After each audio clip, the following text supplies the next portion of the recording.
The scoreline may have been 3-0, but it was a 5-star performance from Lionel Messi and his men as they marched on to their 6th final at the FIFA World Cup. Argentina making it to their 6th final. Remember, this is the second most for any country after Germany that's made it the most number of times. But the big question still remains, will arguably the greatest player of all time, Lionel Messi, be holding a FIFA World Cup trophy at the end of this tournament? We'll have the answer to that in a few days' time. For the moment, you're joining us live on the greatest show on earth, coming to you live from Doha, Qatar. That semi-final is over. Time now to turn our attention to the second semi-final. That will feature Morocco and France. We'll talk about that game. Dalima Chhibber joins us live to analyze the game that's just gone by and the game that's coming up. Dalima, firstly, I mean, there's this big debate that's happening here at the moment. Let me ask and get your opinion on that. What do you think was the wow moment for you in that match? One standout performance there was the goal by Alvarez. Was that the wow moment, or was it the assist by Lionel Messi? For me, the standout was the brilliance by Messi, of course, because the way he dribbled, and I think we could finally see some, individual brilliance from him into this game, and especially towards that win, and just assisting that goal and putting it on the plate for Alvarez to just tap it in the goalpost. I think that was the highlight of the game from the last night. So, I mean, it has to be him because he was in a way involved in all the 3 goals, and if he's not scoring, he's well assisting, and he's been the biggest playmaker for his team in this tournament, and we've been able to see him at his peak. So for me, it has to be that moment where he dribbled and he literally set that goal on plate for his teammate. Okay, Dalima Chhibber has picked the wow moment as that assist by Lionel Messi, completely in control in the way he passes that ball to who else but Alvarez. He was the other man in contention with that stunning goal. But what you see behind me at the moment, a lot of red jerseys. Those red jerseys are for fans who have come from Morocco. Maghreb. So you could see the excitement, almost knocked off my mic as well, but that's what you see here.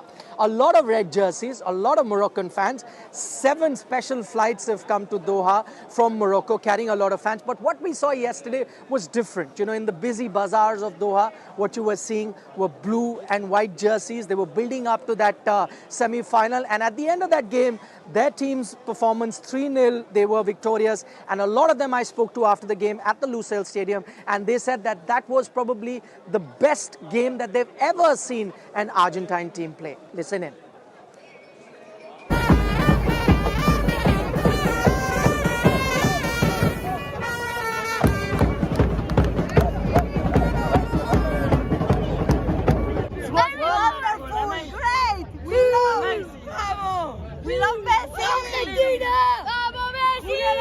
It's amazing. It's incredible to see Messi keep doing the thing that he does, and also with the brilliant team.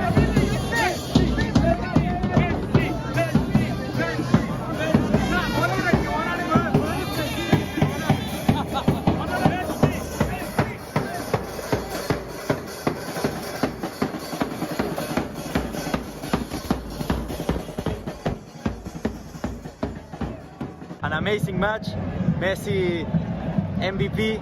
Julian Alvarez also a great player. He's young and he's still amazing. So I'm sure that this year, so I won't say anything for not bad luck, but it's been a great year and we have a great team for next 2 years too. I think this was the best match of Argentina in this World Cup. For now, we need to win 1 game more, and it's over. Only 1 game less.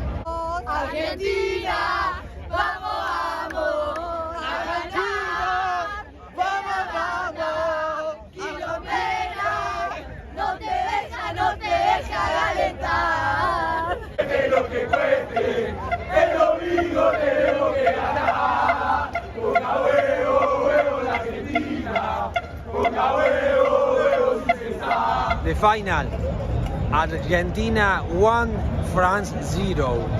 Messi, vamos Argentina.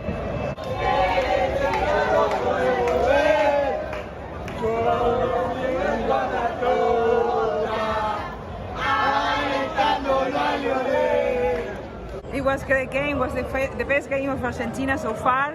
All the lines worked perfectly. They always a lot of pressure in all the lines. Quiero ser campeón mundial y al Diego que en el cielo lo podemos ver con Don Diego y con la Tota.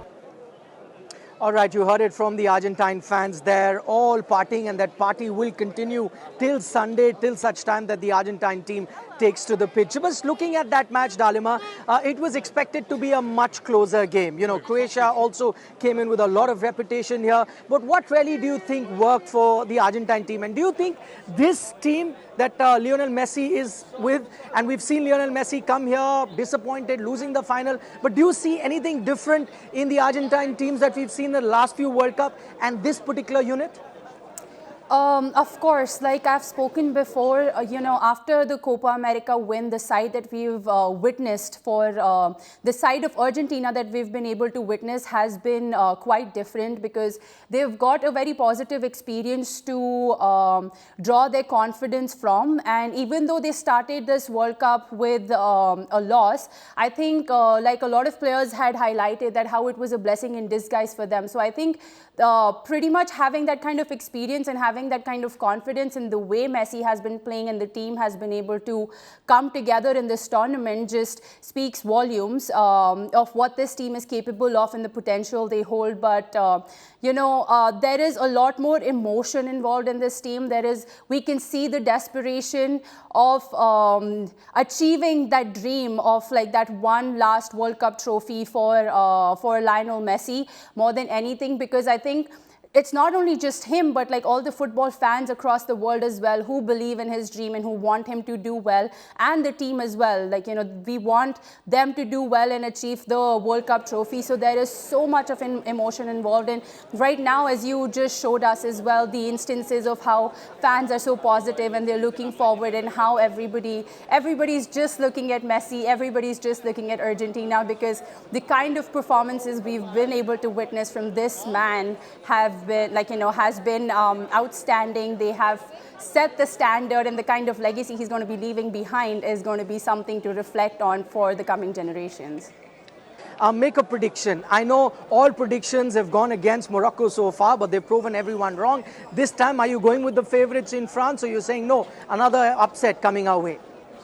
Nikhil, it's honestly hard to say at this moment, because on a given day, a side like Morocco, which is so disciplined, and they have been so organized in this tournament, and I've been saying this a lot, that probably one of the best underdogs that we have been able to witness in the in the last few years, that they have upset a lot of good teams, a lot of footballing giants in their last few matches. And on a given day, Morocco can perform, and if they perform, we can be up for an upset. But looking at France, they're a far clinical side. They're a far superior side when it comes to experience, when it comes to pace, when it comes to organization. So, you know, I'm going to leave it to the game, and we will see at the final whistle. Okay, that's really smart. Dalima there, sitting on the fence. I can't blame her. It's going to be a very close encounter. Morocco has already made a few upsets. And one man who's responsible for Morocco's resurgence, Regrahi, their coach. The interesting angle to this particular game is going to be Regrahi, the Moroccan coach, was born in Paris. He will now be coaching a team in Morocco that's going to be playing against his country of birth. So watch out for that particular interesting peg also in this particular encounter. But in a few hours' time, we'll have the answer of who goes through, whether it'll be an African team or whether it'll be European giants in France. For the moment, this is Nikhil Naz signing off. You're watching our special broadcast coming to you live from Doha, the greatest show on earth.